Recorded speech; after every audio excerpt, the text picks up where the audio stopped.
The classic way to do social media marketing and why it is a waste of your time.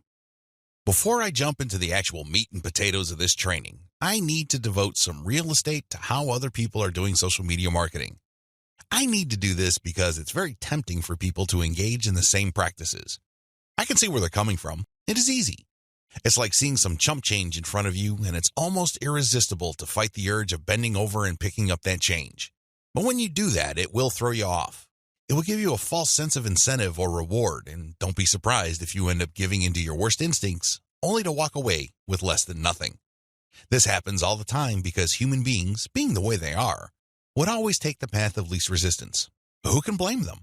But by warning you about how this works out, it is my hope that you stay away from this and focus instead on investing your time, effort, and energy on the right way to do things. The classic approach to social media marketing. So what is the classic approach to social media marketing?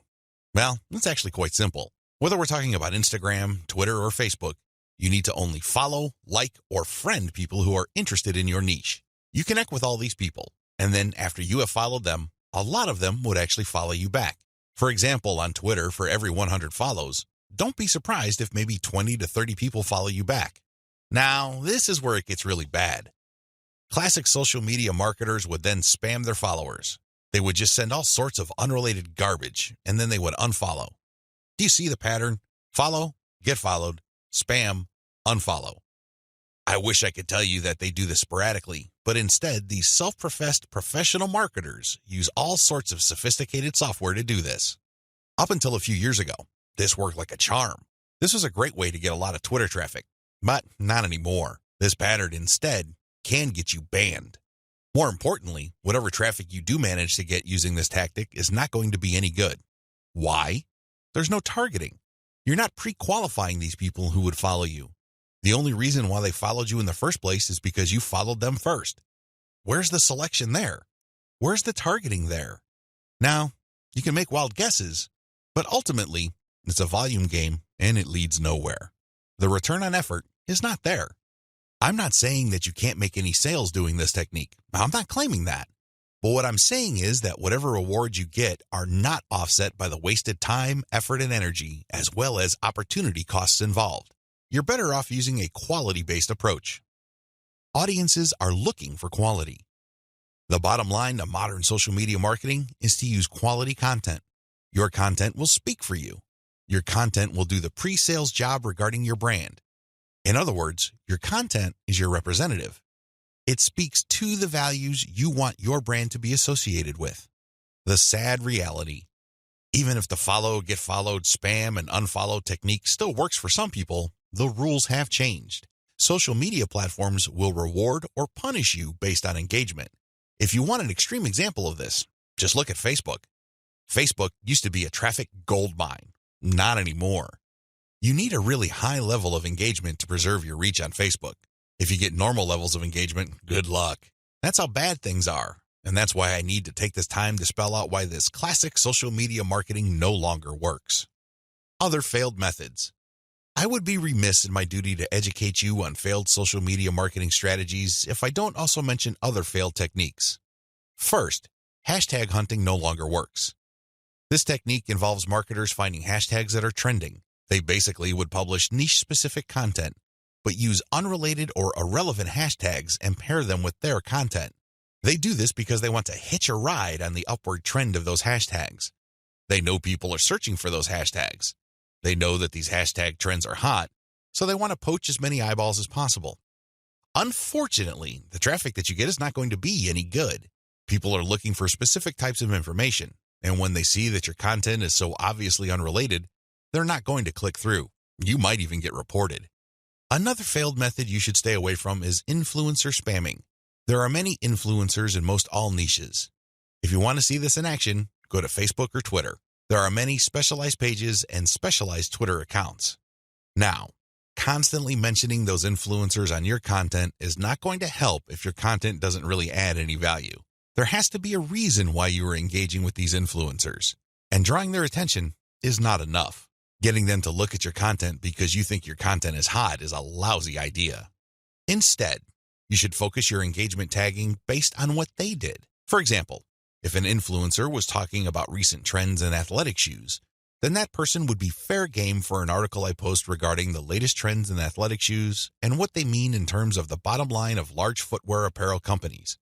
That influencer would be directly interested in what I have to say because I'm sharing content that is not only high quality, but is directly related to stuff he or she is already talking about. Do you see the specificity here? Do you see the direct link?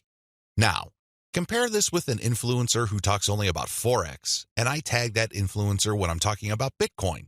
That person's going to get annoyed. Do you see the difference? Finally, automated publishing with no outreach is not going to work. Basically, what you're doing is throwing spaghetti on the wall and hoping something sticks. If you're just publishing content on an automated basis on Twitter, Facebook, Pinterest, and other platforms, it's anybody's guess whether people would actually engage. You have to do some outreach. You have to draw eyeballs to your content. You have to find existing pools of highly qualified audiences and get your social media account in front of their eyeballs. Use your very best content. If you do this right, your automated publishing on social media will be greatly rewarded. Use a shotgun approach and you're probably going to get the same results as other failed social media marketers. 10 steps to faster and easier modern social media marketing. In this video, I'm going to give you an overview of the 10 steps I'm going to teach you in this training. This training is a product of many failed experiments. Believe me, if you've been exposed to some type of hot or groundbreaking social media marketing technique or strategy, I've been there. I've done that. This training is a product of all my experiences. I know what works and I know what doesn't. I also understand that people have different skill levels, time horizons, and project resources. I understand the limitations. I understand most people's concerns regarding social media marketing. Accordingly, I've come up with a 10-step program that appeals to most social media marketers, regardless of how small or how big their budget is, and regardless of their skill levels. If you're looking for a truly effective social media marketing game plan that you can set up to pretty much work on autopilot, this is it. Please understand that these steps that I'm going to lay out are exactly that, steps. You need to follow them. You can't skip a step. You can't assume that since I mentioned certain keywords or I'm talking about certain themes and topics that you have mastered this already. I need you to look at all this information with an open mind and pretend you are learning social media marketing all over again. If you don't have that mindset and you are all too eager to skip steps, don't be surprised if the plan that I'm teaching you will not work for you. How can it? You zip through it. You rushed. You skipped through certain key parts. You need to be patient with this program by going through each step. Don't go to the next step until you've mastered the step you're on. I know you're busy. I know you don't have the time, but you need to do this right. Otherwise, you only have yourself to blame if things don't work out. Are we clear? Okay. Here are the 10 steps to faster and easier modern social media marketing. Niche research and targeting. Content curation. Reverse engineer your competition's top content. Create fine-tuned payload content. Market your mailing list right. Unlock the power of repurposed multi-platform content. Automate content sharing. Scale up your targeting. Sell to your list differently. Reinvest your profits the right way. Those are the 10 steps. I know they sound pretty simple. They definitely appear pretty straightforward, but the devil, as always, is in the details. See you in the next video. How to do niche research and targeting the right way. I can't even begin to tell you how many times I've run into social media marketers and they automatically want to know about traffic generation. Forget about niche research. Forget about consumer intelligence. Don't worry about setting up the right site to get in front of the right target audience eyeballs. Let's just skip straight to the good stuff. That's the kind of mindset that I run into all the time. And that's why a lot of people struggle in this game. You have to understand that until and unless you find yourself barking up the right tree, you're just going to be chasing your tail. I know I'm using a lot of dog analogies, but these are the most appropriate. Most people are simply just chasing their tails and wasting a whole lot of time doing stuff that doesn't really add to their bottom line. A lot of these, and I would guess all of them, can be quickly dispensed with if people only did niche targeting ahead of time. In other words, know your audience. Since you have a clear profile of who your target audience is, the next step is to go to these different social media platforms and find them there. Believe it or not, whatever it is you are promoting, regardless of how esoteric, obscure, or weird it may be, there are already people on social media platforms talking about or showing interest in whatever you are promoting. I know it sounds crazy, it sounds weird, but it's absolutely true. Your job as a marketer is to find those audiences on these social media platforms. The way to do this, of course, is to identify your business's target audience. Sadly, most marketers don't even bother with this. Instead, they just look at social media marketing as a simple task of finding traffic. That's it. That's the name of the game. That's all there is to it. If you want to be successful, you need to be clear about who your target audience is. And believe me, this is not always easy. You're going to run into the temptation of making educated guesses about who your target audience members are. Most of the time, that doesn't work. Thankfully, there is an easier way. The more you take random shots in the dark, making all sorts of wild guesses, the more money and time you will lose. There's a shortcut here. Find your competitors. Seriously, just find them. And let me tell you, regardless of how weird, esoteric, or seemingly unknown your niche is, there will be at least one competitor on social media. Find that organization or business and let them do your niche and target audience research for you. Since they've already started and are already speaking to your audience, find out who your competitors are and look at their social media profiles. Reverse engineer who they're following. Pay attention to who they're targeting. Look at how they categorize themselves. In the most simplest terms, pay attention to the hashtags they use with their content. These clues should be enough to give you an idea of where to start. This way, you get a head start. You're not completely stuck in the dark and absolutely clueless as to what to do. Instead, you have some objective, tried and proven information you can work with. Pick your target niche.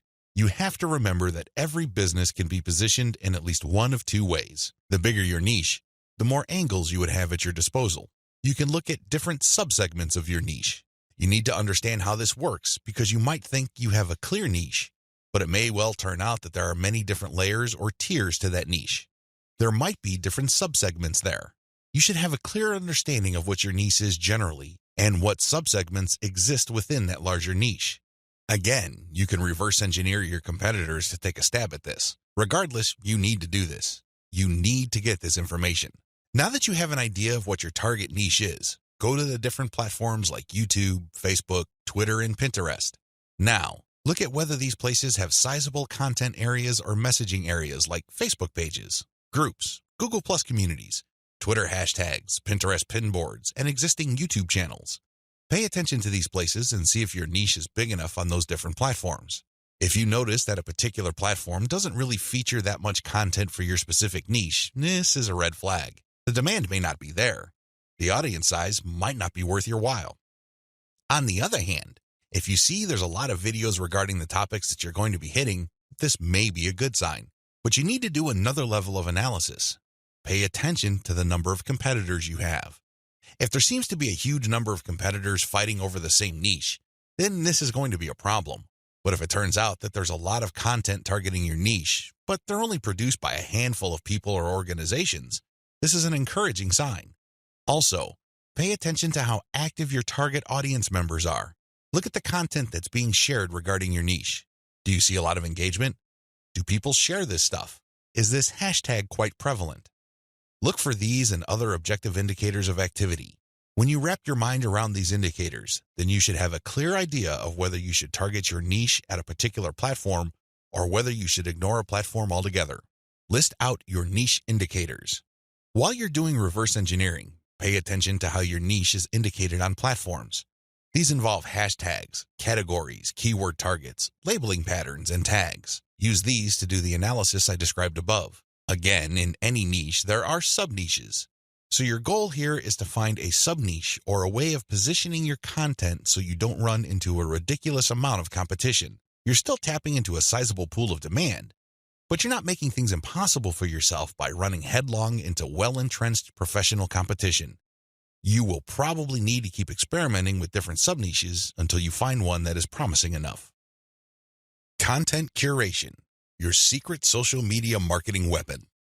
Now that you have picked the specific sub-niche that you're going to be targeting, as well as finished doing advanced research on where your sub-niche or niche segment audiences are located on social media platforms, the next step is to find content.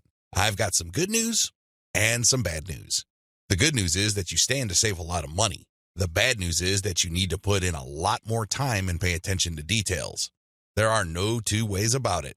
You cannot drop the ball when it comes to the quality of the content that you are going to be sharing on your social media accounts. Each and every piece of content you share must build your brand. This is non-negotiable. You can't just pick random pieces of content that somehow, some way has something to do with your niche. That's not going to help you get the right eyeballs. That's not going to help you establish the kind of credibility and authority you need to eventually convert highly specific and qualified traffic from social media into cold, hard cash. What is content curation? As I mentioned above, you stand to save a lot of money with content curation. This should be obvious. After all, you're not going to be using the content that you yourself created. Content curation is all about picking other people's content and sharing those materials on your social media accounts. This creates a win-win situation. Since you're sharing links and descriptions of such content, the creator of that content gets free traffic. You, on the other hand, get to build up your credibility because people are rewarded for following your accounts with highly targeted, highly specific, value-added content. Everybody wins. The user wins, you win, and of course, the original content creator comes out ahead. This is how it's supposed to work. You win big time because you save a tremendous amount of money not having to create a huge amount of original content. If you've ever tried to write your own stuff or outsource content creation, whether in the US or to other parts of the world, it can get quite expensive very quickly. Content curation enables you to build credibility with your audience in a very inexpensive way. You use other people's content. You get to entertain them, build credibility, and gain their trust. The downside here is the time. Sure, you're not spending greenbacks, but you're definitely going to be spending time. As I mentioned above, you cannot be indiscriminate when you are trying to do content curation. Whatever goodwill you have built up for your brand will go up in smoke if people catch on to the fact that you are just randomly curating and spreading low-quality content that may have something to do with your niche. That's not going to cut it, not by a long shot. Adopt the right content curation strategy. Now that you know where your target audience members are on social media platforms, you build credibility by populating your social media accounts with highly credible, high-authority third-party content. This is called curation. In between those materials, you're going to be sharing your own original content. From time to time, you're going to call people to action to take a look at the incentives you're giving away for them to join your mailing list. This is how you play the game. When people follow you, they are rewarded with top-notch content. It doesn't really matter whether you produced that material or it was written by somebody else. Your followers get rewarded for following your account. They get niche-specific material. Eventually, you build trust with them because you only send them the very best materials. They start paying attention to your own materials. More importantly, they start noticing the content you share, which actively encourages them to sign up to your mailing list. This is the key. You intersperse your own original content. You create an impression of quality in their minds because you're sending only the very best third-party content. You then mix in your own original content, which is of the same quality as the other stuff you're sending. Eventually, they warm up to your brand, and this is where your call to action content comes in. You call them to action regarding the freebies you're giving away. Maybe you're giving away software, a booklet, discount codes, or even a full-blown book. It doesn't matter. You are ethically bribing them to enter their email addresses so they can download the incentive. That's how you build up your mailing list. On top of all this, when people join your mailing list, you call them to action to share the emails that you're sending them. Maybe you should ask them to forward that email to their friends. Maybe you would want them to copy and paste the material and post it on their Facebook wall. The best part to content curation is that it's very easy to automate. Seriously. This is one way of content promotion that is very automation friendly. You only need to get the URLs of the third-party content that you're curating and plug them into an Excel sheet. You then convert the file into a CSV file, which is then imported by social media scheduling tools like Hootsuite and Social Oomph. You don't have to manually enter anything. You don't have to schedule everything by hand. You can do all of this through software. Isn't that awesome? You get to build credibility while at the same time minimizing work. Now, with that said, you need to pay special attention to the content quality. High attention to detail is the key. You have to resist the temptation of running basic keyword searches on Google or on social media platforms and grabbing anything that is somewhat related to your niche. That is a one-way ticket to brand destruction. You worked hard to build your social media brand. It really would be a shame to see it all go up in smoke because the content you're curating is very unpredictable when it comes to quality. There may be several days when you're sending the very best, cutting-edge reports on your niche, followed by a few days of just completely worthless content. What do you think prospective fans would think? Either they would think that your brand is unreliable or you're unprofessional. Whatever the case may be, you're not going to be convincing people that your brand focuses on the very best in your niche. You need to be very discriminating when you select your content. You have to read through the materials. Make sure that the content is alive, updated, and well-written. This, of course, takes time. The trade-off, obviously, is that you don't have to spend money. Regardless, you need to pay close attention to the content that you're sharing because it represents your brand. The quality it contains either makes your brand look good or erodes your brand. It's your choice. Reverse engineer your competitors' top content. In the previous video, I mentioned that you're going to have to mix in your original content. Now, the question that's probably on the top of your minds is, how do I know which content to produce? Well, there are two ways to do this, like I mentioned earlier in this training. You can try to figure out things on your own and engage in all sorts of experiments, or you can just simply allow your competitors to do your homework for you. I hope you can see which path is the easiest. It should be obvious. If you are sending the very best content on your niche, your original content must be at the same level or better. Otherwise, your followers are not going to take the bait. They're not going to trust your brand. They appreciate the fact that you're collecting all this information, and they're probably going to stick around and follow your social media accounts. However, you can't count on them to do much of anything else. There's really no incentive for them to join your mailing list. Why should they? Your content is not that great. They only need to compare the kind of original content you produce with the other top-notch third-party stuff you're sharing to see your weakness. Do you see the problem here? You have to produce top content if you want your brand to be credible. Thankfully, this is easier than you think. Simply reverse engineer your competitors. Look at their most successful stuff. How do you know? Look at the social media indicators of their content. How many likes does their top content get? How many shares? Is there any other indicator that shows that this content actually has traction? Maybe you should pay attention to the number of comments for that content. Maybe you would want to run a backlink checker on a piece of content and see how many other blogs or websites link to that piece of content. This is how you measure the overall success of any single piece of content so you can use it as a template, if you will, for your own content. I'm not saying that you should rip it off. Instead, I'm encouraging you to use it as a starting point and come up with something so much better. Focus on what works.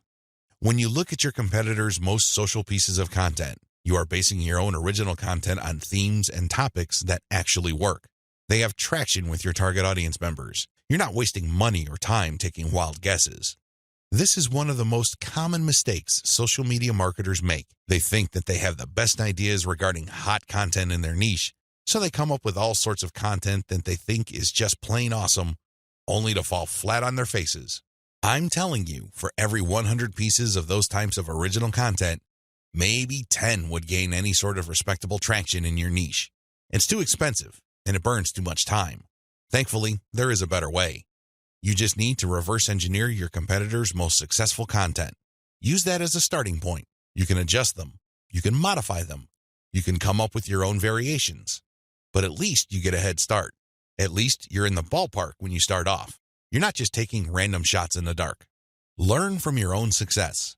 After you have started curating and mixing in your original content, pay attention to your statistics. They should tell you which of your content gets the most love. If you notice that a handful of your curated third-party content gets a lot of retweets, shares on Facebook, or any other indication of social media engagement, pay close attention to those pieces of content. At some level or another, they struck a nerve. They caught your audience members' attention in a very positive way. Find these successful curated pieces of content and create original versions of them. Similarly, if you have many different original pieces of content, only a handful of them will be really successful. Pay attention to those. Find them. Once you've identified them, create more of them. Focus on the same themes and present similar information the same way. The key here is to focus on what works and expand it and grow it. Ditch the stuff that failed. Build on your strengths. Create derivative, cross-platform variations of your most successful content. Now that you have a clear idea of how to create content that has proven traction, don't just keep reverse engineering it. While you need to continue doing that, you also have to do something else. Create derivative or cross-platform versions. For example, one particular type of blog post does well on all your social media accounts. Identify its themes, pay attention to its patterns, and come up with another blog post. See if that works. If you achieve the same level of success, you're onto something. This is not a fluke. This is not a one-time thing. You have struck on a theme that your audience members readily enjoy. The next step is to take things to a whole other level. Instead of just cranking out yet another blog post, create videos about that theme, make specialized diagrams, produce infographics. Take these materials and share them on social media platforms that specialize in those formats. For example, for blog post URLs, share them on Twitter and Facebook. For videos, share them on YouTube. For diagrams and infographics, share them on Pinterest. Drilling even deeper, look at your hottest blog posts and strip out key questions and use these as leads or titles for tweets. Tweet the same content several times over the course of a week. Of course, don't drop it all in 1 hour, but space them out. Still, when you use the right questions, you become very visible on Twitter. Pair these with the right hashtags. The bottom line, the great thing about content curation is you save a lot of money, but you are also positioning yourself to build on your strengths. You focus on things that you're doing right and figuring them out so that you can predictably produce successful content. Now, this is not going to happen overnight. You have to keep experimenting until you find the right themes that consistently work with your audience. Fine-tune your payload content. As I have mentioned previously, you can come up with your very own content based primarily on the social signals of the top-notch third-party materials you are curating.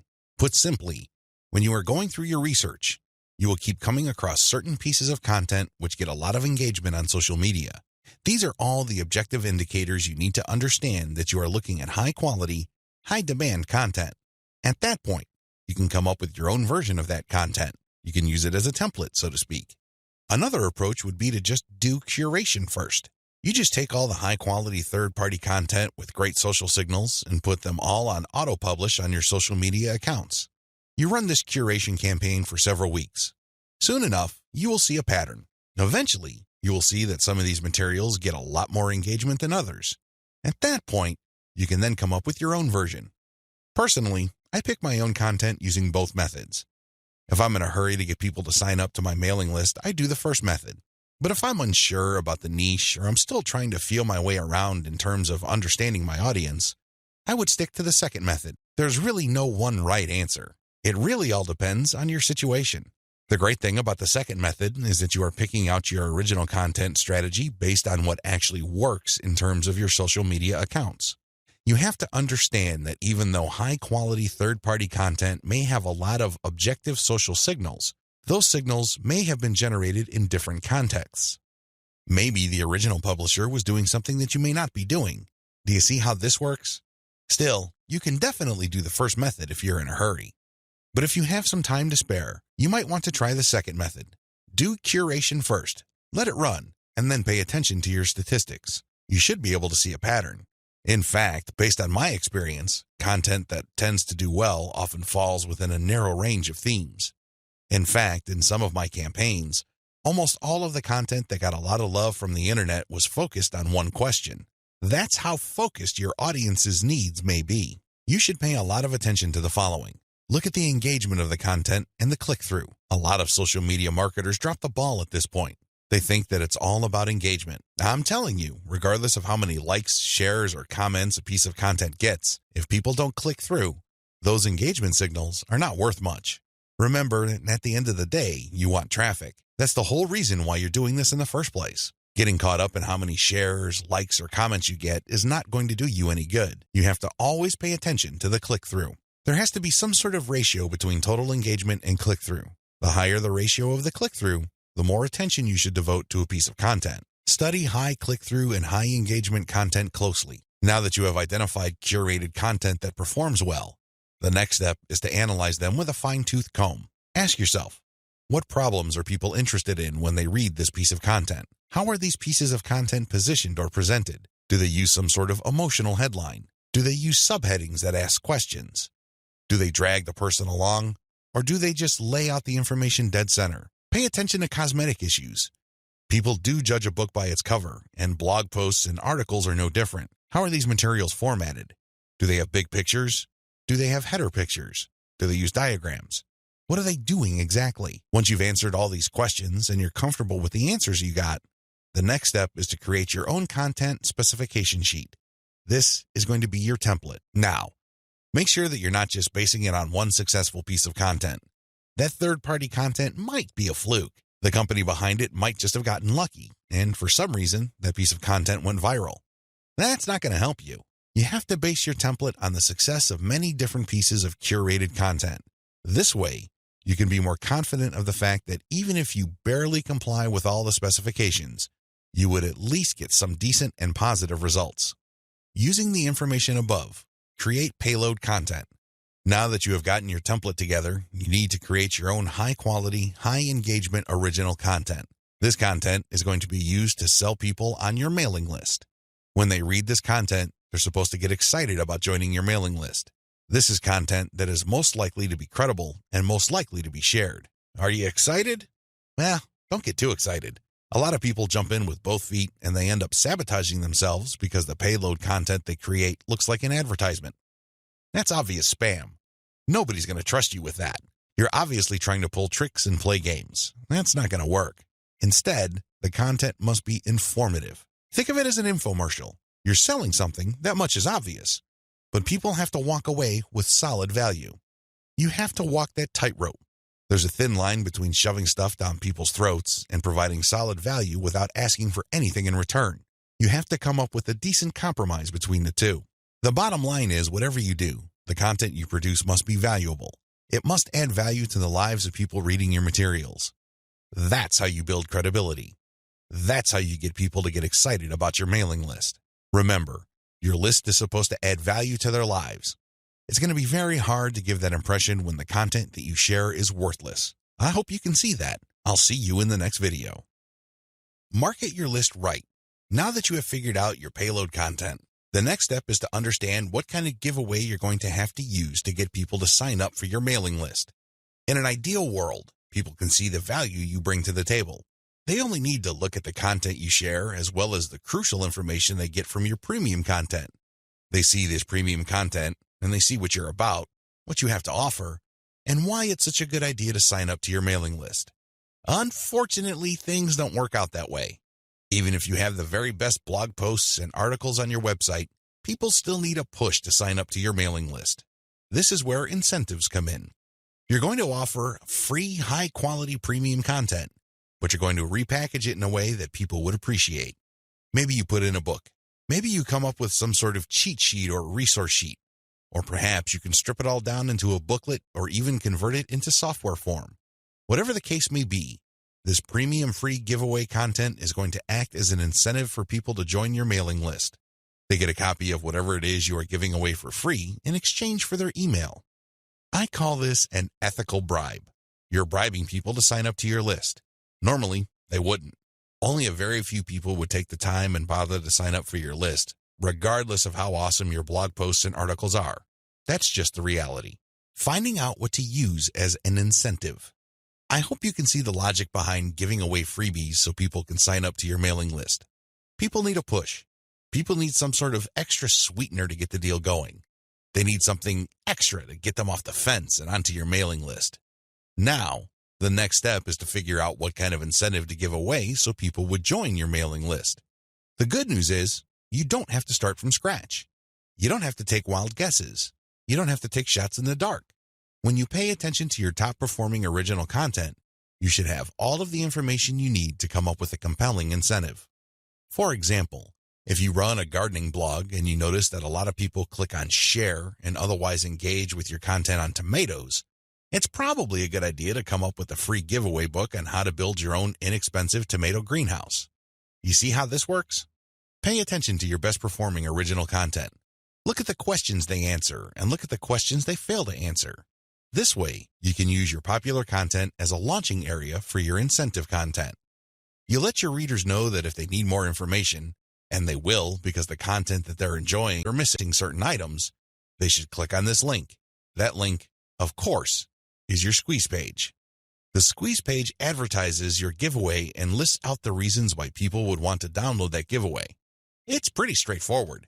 You're just offering premium content that your other freely available content is already pointing to. They're pointing to that content because they don't contain that material. They do a good job of building credibility and authority. They do a great job adding value to the lives of your readers, but it's also obvious that there are certain parts that are missing. For those extra materials, they have to sign up. It's absolutely free. It doesn't cost them a dime, but they need to sign up to your mailing list. This is how you set up your mailing list. It has to be closely tied to your premium content. Coming up with incentives or freebies that look like they came out of left field because they're unrelated to whatever it is you're currently doing is not a good idea. Chances are quite good that you're going to fail. When you come up with incentive content that is directly related to the materials you're already sharing, you create a feeling of value. There's also a feeling of exclusivity. After people have seen your content and have become aware of what you are and what your brand is about, you let them in on a special premium. This is a special deal that other people who haven't accessed your brand have no idea about. Position all your original content to push your mailing list first. To play up the value of your incentive content, you first have to promote the value of the mailing list. I know this sounds counterintuitive, but if you think about it, it makes all the sense in the world because, in reality, it's the mailing list they're signing up for. The freebie that you're giving away is just a bribe. It's intended to get people to enter their email address and nothing more. If you were to use all your original content to play up the fact that people can get this additional content, don't be surprised if people sign up to your list and quickly unsubscribe because they really don't care about your list. Again, you're walking a tightrope here. On the one hand, you want people to get excited about the premium you're giving away for free in exchange for their email address. On the other hand, you want people to see the value that they would get by being members of your mailing list. This is how you should play it. All your original content should push your mailing list first. I'm not saying that you should not tie it into the incentive, but your original content should highlight the fact that when people join your mailing list, they will continue to get valuable information. This is the key, because when you use your tried and proven content to push mailing list membership, people are less likely to join your list and immediately unsubscribe. They are aware of the value that the list can possibly bring to their lives. You then play up the premium content as part of the membership. In other words, it's an extra. It's not the main focus of the list. Keep the list separate from the premiums you use to get people to sign up to your list.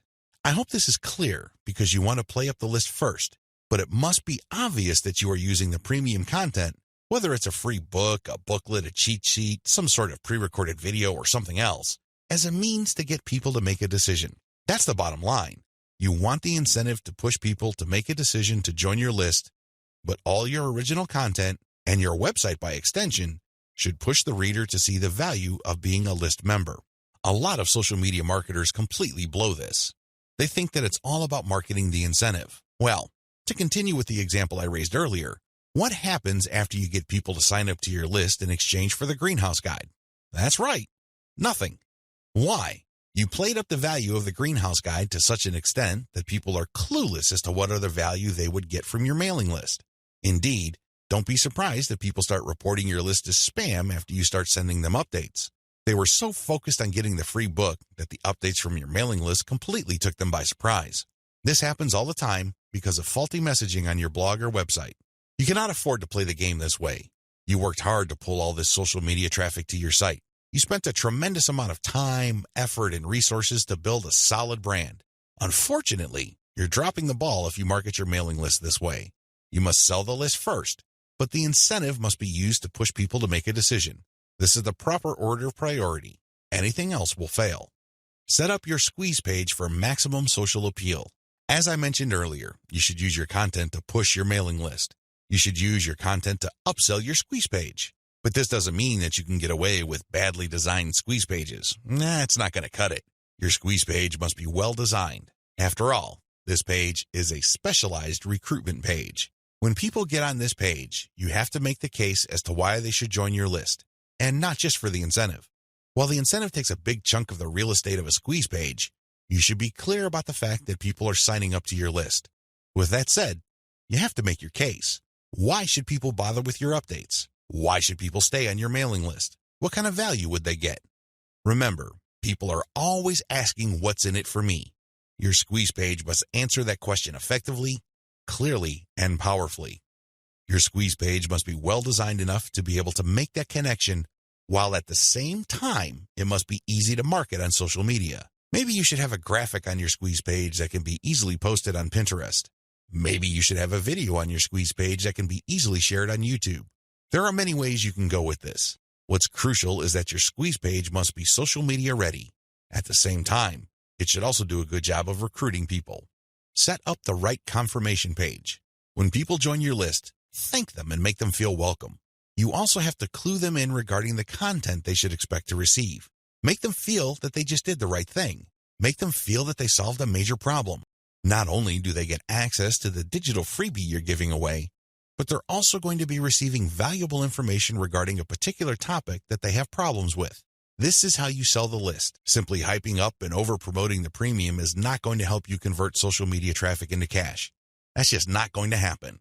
You have to sell the list. You have to build trust in the list. Unlock the power of repurposed content. I've already described this in an earlier video, but this topic is so important it deserves its own standalone video.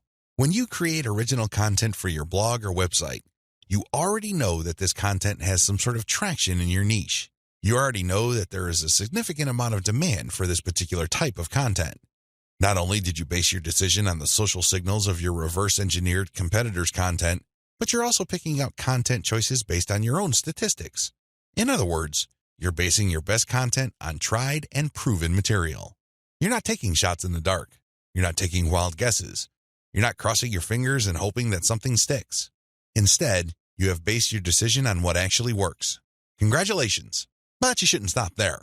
Once you have noticed that this content really performs based on the amount of clicks as well as the social media engagement it gets, the next step is to repurpose that content, turn them into other types of content, and reshare them on platforms that specialize in those content types.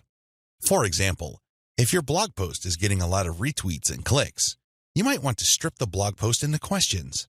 This isn't all that hard because if you look at any type of content, it consists of answers to questions. The questions may not be obvious.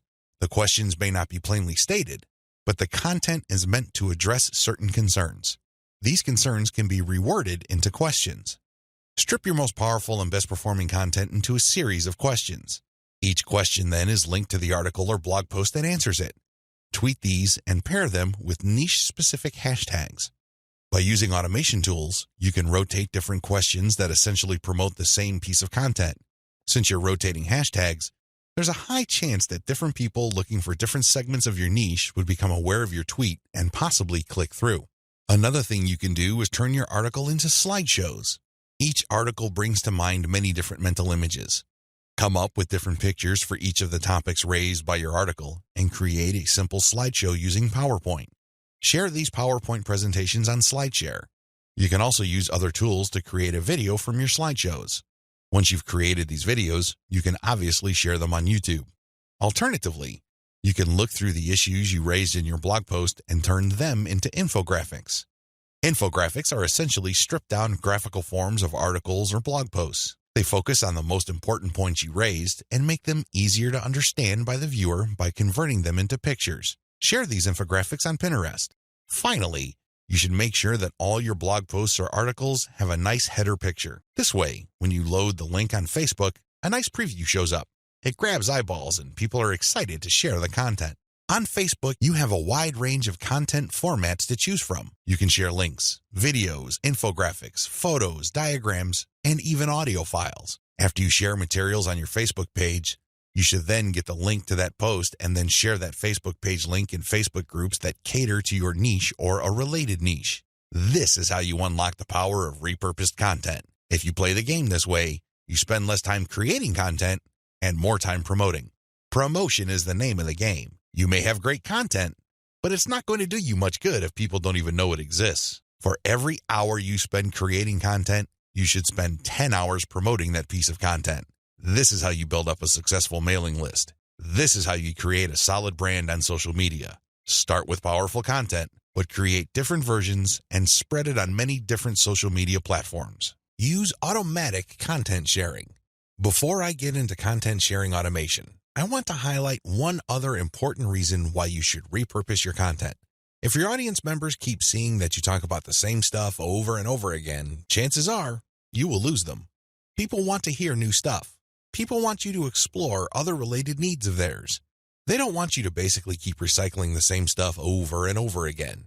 Unfortunately, that's precisely the kind of risk you're running if you simply focus on giving people more of the same successful stuff. You know that a particular content theme works. You know it gets a lot of engagement. You know that it draws a lot of clicks. It's perfectly natural for you to want to keep recycling that same theme. Don't do it. Focus on the very best way to present that theme and stick with it. Just do it a few times, but focus more on repurposing. This way, when people get into contact with your content, they can see that you are talking about something that appeals to them, but in different formats. They are more likely to pay attention. They're more likely to click through. They're more likely to share. Keep this in mind when it comes to repurposing. Don't think that Video 11 is completely optional. It isn't. You want your social media feeds to consist of highly successful content as much as possible. It really would be a shame to figure out what works, only for you to get lazy and just focus on text content. I'm sorry to say it, but text content can only take you so far, which brings me to content sharing automation. Since you're going to be sharing a lot of content, and much of this content being third-party as well as original and repurposed content, you're probably going to have your hands full if you decide to do this manually. First of all, since you're going to be covering many different platforms and sharing different formats on those platforms, you have a lot of forms to fill out over and over again. Sure, you may have created an account, one for each of those platforms, but submitting to those places requires you to fill in forms. Posting on Facebook involves form filling. Now, if you really don't have that much content to share, this should be barely manageable. But if you're looking to maximize your visibility by publishing on your social media accounts several times a day, you need to automate. Unfortunately, simply plugging in information into content publishing tools is not going to do you much good. You have to know when to publish. Believe it or not, the vast majority of your target audience members check their Facebook, Twitter, Pinterest, and YouTube accounts within a certain block of time every single day. Post outside of that block of time and you miss the eyeballs of the vast majority of your audience members. Sounds good so far, right? Well, here's the problem. Different audiences have different time preferences. How would you know? This is where experimentation comes in. First, you're going to have to share your content randomly at different times of the day. As much as possible, share content every hour. Set your content automation tools to publish every hour. Let this run for about a week or two. After the experimental period is over, check your stats. Facebook Insights, for example, will tell you when most of your page fans checked out your content. Armed with this information, you should set up your automated software to publish your content in a cluster to fit those optimal times. For example, in the experimental stage, you're publishing one piece of content every hour. That's 24 pieces of content spread out over a full 24 hours. After you checked Facebook Insight, it turned out that 80% of your content views actually take place between 8 a.m. and 5 p.m. You then take those 24 posts and compress them within that 8 a.m. to 5 p.m. window. This is how you publish in clusters. Forget time blocks outside of that time frame. This way, you maximize your chances of the right eyeballs seeing your content. Special notes for Twitter. If you're going to be publishing on Twitter, republish your content many times during the day at the most optimal time frame. Facebook Insight already told you that your content is being viewed within a specific time frame. Chances are your Twitter fans have the same social media viewing habits. Stick to that time frame. Now, here's the secret. Set up your automated content publishing tools to tweet out your best content many times during that time frame, but you also have to rotate different hashtags. This way, you can reach different people looking for hashtags that are related to different subsegments of your niche. Special notes for Facebook. When publishing to your Facebook page, don't hesitate to publish original content that you have published before. Try to avoid publishing only once. Instead, you should sandwich or schedule this republished successful content in between high-quality, curated content. This way, people get more exposure to your best content. Once they click through, you get yet another chance to recruit them to your mailing list. Remember, when you share high-quality third-party content, you're not getting the traffic. You're building credibility, but you're not getting potential list members to your squeeze page. That's just not happening. When you share your own original content, you get a chance to recruit them to your squeeze page. Keep this distinction in mind. This is the reason why you should republish your most successful content by interspersing it with top-rated, curated content. Scale up your targeting. When you're publishing on Facebook and Twitter, you can use hashtags. This is definitely true with Instagram. Regardless of the platform you're on, make sure you play around with how you categorize or tag your content. In any niche, there are many different tags available. Experiment with these. See which tags get the most attention from the social media platform you're sharing a piece of content on. Of course, you're not going to find the magical combination of hashtags overnight. That's not going to happen. This is one of those things that you're going to have to find out by doing it over a long period of time. Still, when you run these experiments, a pattern should emerge. Sooner or later, you would discover that certain hashtags produce a lot more results than others. They draw a lot more eyeballs. They get a lot more attention. Most importantly, they get a lot more engagement. Stick with those. Experiment with tagging niche-focused influencers. When you're doing research on hashtags on Twitter, for example, you would be able to find influencers that specialize in those hashtags. These people just love to post content related to certain topics. They use a narrow range of hashtags every time they post. It seems that's all they focus on. Find these people. Look at their content. Are people retweeting them a lot? Are they getting a lot of love for their content? Do they get a lot of engagement? Are people responding via Twitter? It should be fairly easy to see which accounts are influential in your niche and which aren't. Don't just focus on how many followers they have. Instead, look at the total amount of engagement they get, and also pay attention to the ratio of followers they have to the number of accounts they follow. For example, if I find Mike Smith to be a big poster in my niche because it seems that he just seems to rotate among the 10 hashtags that are most relevant to my niche, I look at his followers in relation to the number of accounts he's following. If he's only following one person, yet he's being followed by 15,000 people, Mike Smith might be an influential person. I say that he might be because I'm also going to have a look at the engagement levels of his posts. Are his posts getting a lot of retweets? Are a lot of people responding? Are a lot of people clicking the heart icon? If his content has these factors, then his account is probably worth following. Most importantly, you should tag influential people on Twitter when you post. You use your most powerful hashtags and you mention them in your post. This can help you get on their radar. These people would be put on notice that you are also sharing content that is similar to the stuff that they are interested in. If they check out your stuff and they like what they see, don't be surprised if they share your content with their following. Engage with them. Let them know about your questions or suggestions. In fact, you should engage with them so much that you can possibly create a relationship where they would publish your guest posts if they're bloggers, or discuss whatever it is you're doing on their social media platforms. At the very least, when you partner with them, they become part of your content distribution network.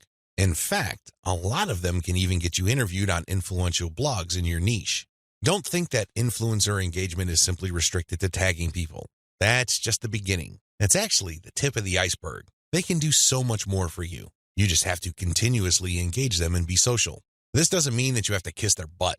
This doesn't mean that your stock response to all of their posts is amazing post or great post, I love it. That's not going to work. That's not going to push the ball far enough. You have to actually engage. And oftentimes, this might seem like you're criticizing them. This might seem that you are offering a negative view, but you need to get their attention. You need to bring home the point that you actually know your stuff and that you are also credible in the same niche space. That's how you get them to take you seriously. That's the kind of engagement that builds respect.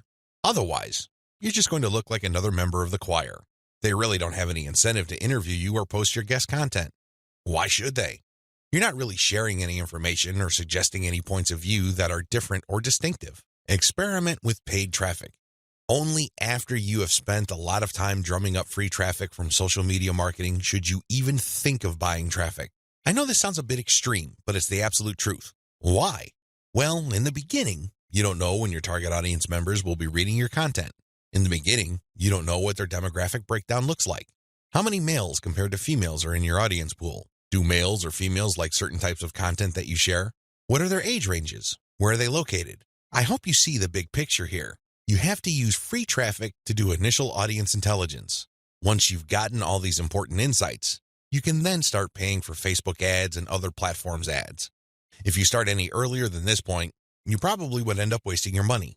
Study your statistics first. Pay close attention to audience patterns. Take out ads based on these patterns. Sell to your list differently. At this point, you have turned social media traffic into list members. Congratulate yourself. You've managed to do something the vast majority of social media marketers cannot do, or, worse yet, don't even think about doing. It's quite an accomplishment. Unfortunately, even at this point, it's still too easy to drop the ball. In fact, a lot of people who have mailing lists stay with one mailing list. They think that as long as people who visit their blog sign up to their mailing list, they're good. Well, at a certain level, they're correct. A certain percentage of those list members will buy affiliate products that you promote on your list. A certain fraction of your mailing list will buy your original products. Some may even visit your online store and buy merchandise. But the problem here is that if you accept this scenario, you are settling for cents on the dollar. You really are. Don't you want to maximize the value of all your hard work, focus, and energy you invested in your venture? Wouldn't you want to maximize your return on effort? If you want to get maximum results from your mailing list, you have to sell your list differently. There are really no two ways about it. Every other approach would lead to, at best, mediocre results or, at worst, no results at all. Keep the following tips in mind. Use different content on your list. When people join your mailing list, chances are they join because they got exposed to some of your content. They already know what you talk about. They are already familiar with the quality of your content. They understand the themes that you focus on. That's why it doesn't make any sense for you to feature the same exact content on your list. Sure, you may make some changes. You might change the title. You might even switch things around. But people aren't dumb. They can see right through that. They can see that you are recycling content and feeding them stuff that they have probably seen before. Do you think this kind of practice builds confidence? Do you believe that doing things this way will build trust? Of course not. You have to use different content. What kind of content will you have to use? Well, first of all, you already know what your most popular pieces of content are. Start with these. No, I'm not talking about republishing them. I'm talking about analyzing them and seeing where the gaps are. Are there any questions that are left unanswered? Are there any questions that were raised by the answers that you gave in those popular pieces of content? These should be enough to get your mind going as to the kind of finely tuned, high-value content that you're going to be sharing on your list. Remember, your updates are the ultimate reward to your list members. Sure, you may have positioned your squeeze page to reward subscribers with a premium, but once they downloaded that premium, they really have no other incentive to keep reading your emails. Do you see how that works? So do yourself a big favor and make sure that the update content you send is the reward. That's how you get people to open your emails and read your materials over and over again. Reward them for being on your list. Don't drop your guard. Don't take it easy. Don't give in to laziness. This is your time to rise and shine. Everything else that happened before this was just a dress rehearsal. This is it. This is where the rubber meets the road, and you better perform. Use premium content. If you really want to hit the ball out of the park with your mailing list, send updates that really highlight how original the content is. Well, how do you do this? Use social proof for case studies. These are testimonials of people that have taken your advice or who have experienced certain things that you talk about. When people read these stories, they can't help but be engaged. They can't help but be absorbed into the narrative. These people sharing their testimonies are real flesh and blood human beings with real problems that your readers can relate to. That's the kind of compelling content that will take your list to a whole other level. Why? Most of your competitors are just recycling their stuff. Sure, they're recycling their best stuff because that material is tried and proven, but they're not really distinguishing themselves. They're not really doing their brand any favors by taking the easy way out. You have to commit to doing things differently. This is how you build loyalty around your content. Remember, when you're running a mailing list, your content is composed of the emails you send out. No more, no less. Upsell, upsell, upsell. I can't say the word upsell enough. If you want your list to make money, you have to upsell. Now, you don't have to be a hero. You don't have to overdo this. You don't have to come off like some sort of super salesman. If you're like most people, you know how annoying, pushy salespeople are. You probably will push back. You will probably tune them out and unsubscribe. I can't say I blame you. That's how most normal people respond to pushy salespeople. By upsell, I am just telling you to send content that highlights a problem and a solution. That's all upselling is. You remind people of their range of problems, and you remind them of certain solutions to them. Now, of course, just like with most things in life, there are good solutions and even better ones. Your job is to send email updates that get people excited about finding a solution and laying out common solutions that are good, but are not the best. What you're doing here is you're drawing their attention to the very best solution to their problems. For example, if you run a social media marketing mailing list, you can tell people that creating picture quotes and videos from pictures is a great solution to their original content needs. But an even better solution would be to automate these materials where people just click on images and all of a sudden, a video is created. It saves a tremendous amount of time, effort, energy, and most importantly, the created video would then automatically be uploaded to their social media accounts. That's the kind of distinction between good enough solutions and obviously superior solutions. That's how you upsell people to your list. You're still providing value. You're still answering their questions. You're still addressing their needs, but you're laying out a range of options. They can try to do things on their own or try to do things the way most people handle the problem, or they can try something else. When they look at that something else, that's when you sell your affiliate product, your original product or your service. Regardless of how you do it, you need to upsell, upsell, upsell. I wish I could tell you that this was easy. I wish I could tell you that this is just a simple matter of laying out some alternatives and then playing up the best solution. The best solution, of course, pays you a commission and you make money off each sale. Unfortunately, it's not that easy and it's not that simple. Here's the reason. When people join your mailing list, they actually have different motivations. Some people are there because they just want to get the freebie, but they're too lazy to unsubscribe. You cannot really get rid of these people. These people don't open your emails. They cannot be bothered with reading your emails. They really don't do you much good. In fact, they can harm you because if there's enough of these list squatters on your list, your mailing list provider will charge you more money at the end of every month.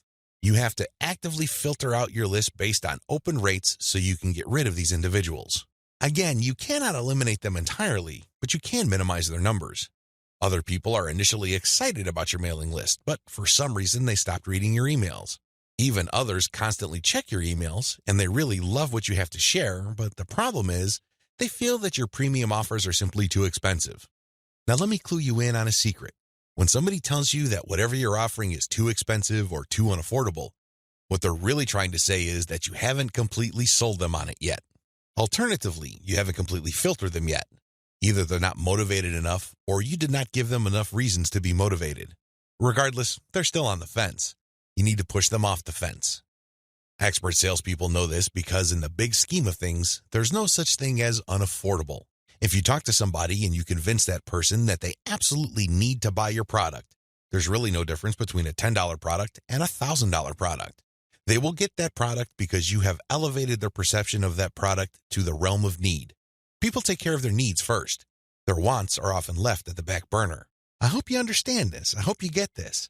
It's not because your affiliate product is too expensive in absolute terms. Instead, it's because you have failed to either qualify the prospect or make your case. And this is why simply upselling by itself is not going to work. You have to take the next step, which I'm going to describe below. Use the $1 list filtration method. You have to filter your list members into two groups, interested people and interested people who buy. These are two totally different groups of people. Now, please understand that just because people open your emails religiously, it doesn't necessarily mean that they would buy from you. Like I said above, maybe you did not present your case properly. Maybe you did not qualify them properly. This $1 list filtration technique that I'm going to teach you enables you to filter your list members properly. What you would do is, instead of trying to upsell people to $19.95, $34.95, or $349.50, or any other similarly priced products, everything that you're going to be selling on your general list will be priced $1. No more, no less. By general list, I'm talking about the list all people who sign up to your mailing list get on. This is your default list. I want you to treat this general list as your starting list. This is kind of like the vast, unfiltered, generic mass of people who are interested in your brand. When you upsell people using $1 offers, you enable people to segregate themselves based on their motivations. These are people who are motivated enough to spend $1. In other words, they see the value in your content, and they are willing to put their money where their mouth is. Now here's the secret. There's really very little distance between paying $1 for something and paying $100 for something. This is a lesson I learned firsthand. When I first tried this, I thought the only people that will get on my dollar list are cheapskates. These are misers. In the back of my mind, I thought that they're just not going to buy big-ticket items. Boy, was I proven wrong. If somebody is able to psychologically hurdle the distance between 0 and 1, they can, given enough exposure and enough content, hurdle the difference between $1 and $100. This is not theory, nor is it speculation. I see this all the time with my own two eyes. Your job is to filter your general list. You're basically telling people, when you run these $1 offers, to prove to you whether they are just interested or truly interested. This is a self-segregating mechanism. Use it. People who sign up for your general list are interested in quality content. That's what they're there for. But only a fraction of them would actually be willing to pay money. You make your money off this golden fraction. You use your buyer's list to make real money. Again, You have to sell your list differently. This applies to your two types of mailing lists as well. Your general list, they get quality information that is distinctive like social proof and case studies along with upsell messages. Your buyer's list, on the other hand, gets more in-depth material with higher value upsells. Again, if somebody's willing to go from $0 to $1, you have a tremendous opportunity to get that person to go from $1 to $100, $1,000, or whatever amount you want. Now, keep in mind that the higher the dollar value, the lower the conversion rate, but you get the point. You have to get people to segregate themselves based on their readiness, willingness, and eagerness to buy. And since $1 is essentially friction-free, this list filtration method works like a charm. Reinvest your profits the right way. By this point, the $1 filtration method has enabled you to make a decent chunk of cash every single month from social media traffic. The next step is to create a business. At this point, you might be feeling that you're just engaged in a hobby. It's a well-paid hobby, but still a hobby nonetheless. This too can be a trap. This can hold you back from the great success that you could otherwise achieve with social media. How do you turn the information that I shared with you into a platform for a business that can withstand the test of time? Simple. Reinvest your profits the right way. Move into other niches after you master your system. This training helps you identify your target niche. I've also given you the techniques to do well in that niche using social media traffic. Once you've made quite a bit of money on your niche and this money comes in month after month, you have to think big. You have to look into other niches that are related to your current niche. This thinking is actually pretty straightforward. If you have already mastered your niche to the point that you're making automatic income month after month, then you can apply the same system to other niches that are closely related to the one you're in. This is how you scale up your business. Instead of just one stream of cash, you build many different streams of cash based on the system that you mastered. You know what hashtags to target. You know what kind of content gets eyeballs. You know how to present information on social media. You know how to promote a mailing list. These and many others form part of your system. It really would be a shame to restrict that system to just one niche. Once you've mastered those, find niches related to those and grow into these other fields. Highly successful list marketers don't just operate one list. They operate dozens, and this translates to 6, if not 7-figure incomes year after year. If they can do it, so can you. Buy more targeted traffic after you find out what works. Once you have discovered the type of content marketing strategy on Facebook that works, you can buy targeted traffic. How? Use Facebook's lookalike technology to target people who share the same interest profile as your existing audience. This is what's so awesome about Facebook. This is also what gets them into all sorts of hot water. Believe it or not, accept it or not, Facebook is spying on you the moment you log into the platform. It pays attention to what you like. It pays attention to what you comment on. It pays attention to what your friends like. And it makes all sorts of predictions regarding your behavior and your interests. Accordingly, if you like certain topics, it creates an interest profile. Facebook's lookalike audience technology enables you to find people who haven't visited your Facebook page who share the same interest profile as your current fans. Talk about an amazing technology. Take advantage of this. It enables you to show your brand in front of eyeballs who are more likely to appreciate it. Invest in more original content. You might want to invest in original content. If you're already making a decent profit from your current system, you might want to take things to the next level and add a whole lot more value to the lives of people following your brand on different social media platforms, as well as in your blog or website with original content. Now, this doesn't mean that you have to roll up your sleeves and write everything yourself. You can hire professional writers to do this. Thanks to global outsourcing, you can get high-quality original content from places like Ozkey.org without it costing you an arm and a leg. You can get high-quality content that truly engages your audiences without it killing your profit margin.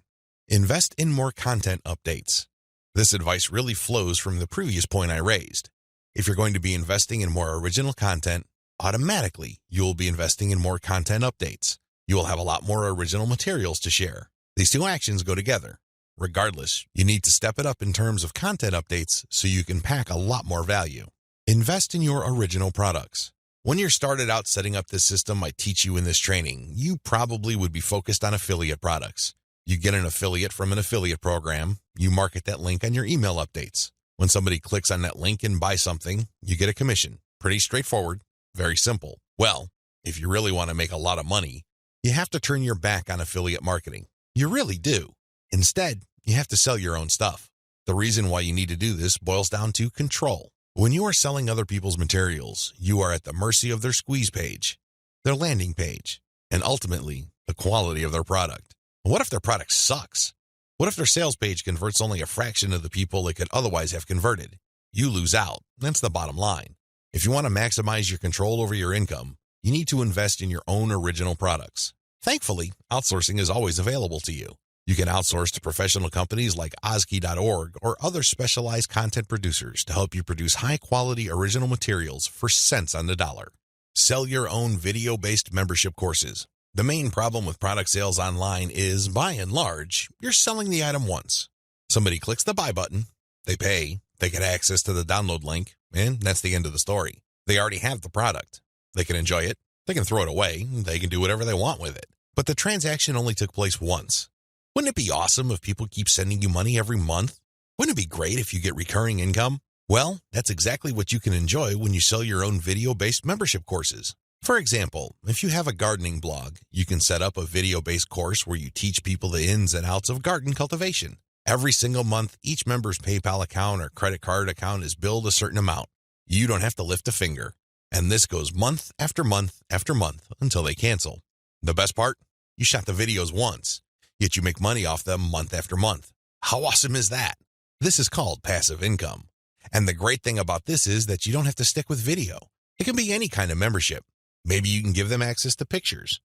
Maybe you can give them access to files or even software. It doesn't matter. What they're paying for is the right to download that material month after month. This is the key. Recurring income should be your ultimate goal. This is how you maximize your effort.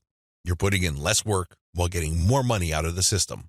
Unfortunately, this is not something that you can master getting out of the gate. It also doesn't happen overnight. You have to pay your dues by doing the other steps above first. Conclusion. Social media marketing confuses a lot of people. It definitely leads to a lot of dead ends if you let its myths get the better of you. This training shines a light on one effective way of using social media exposure to turn social media reach into cold, hard cash in your bank account. While I'm not claiming that these steps are easy, they are doable. You just need to follow instructions. You need to conduct experiments and focus on what works. The key here is to use this information to fit your particular set of circumstances, to produce practical, actionable steps that you can use to earn a truly passive income. Don't move one step ahead until you've mastered the previous step. Now that you have all the information that you need to succeed, please understand that none of this will make you rich if you let it stay in your head. Not in a million years. You have to take action on them. You have to get that sense of urgency that you need to make this information a reality. The longer it stays in your head, the less likely your finances will change. Give yourself a deadline. Commit to a firm start date. Once that date comes, start. You don't have to be a hero. You don't have to hit a home run the first time you step up to the plate. As long as you're making a small step forward, that is good enough. Why? A small step forward is still a step forward. You have to keep doing it. You have to take step after step. It doesn't matter what side of the bed you woke up on. It doesn't matter what you're feeling. None of that matters. What matters is you stick to the plan. If you're able to commit and focus, you will succeed. I wish you nothing but the greatest success. Thank you for watching this training.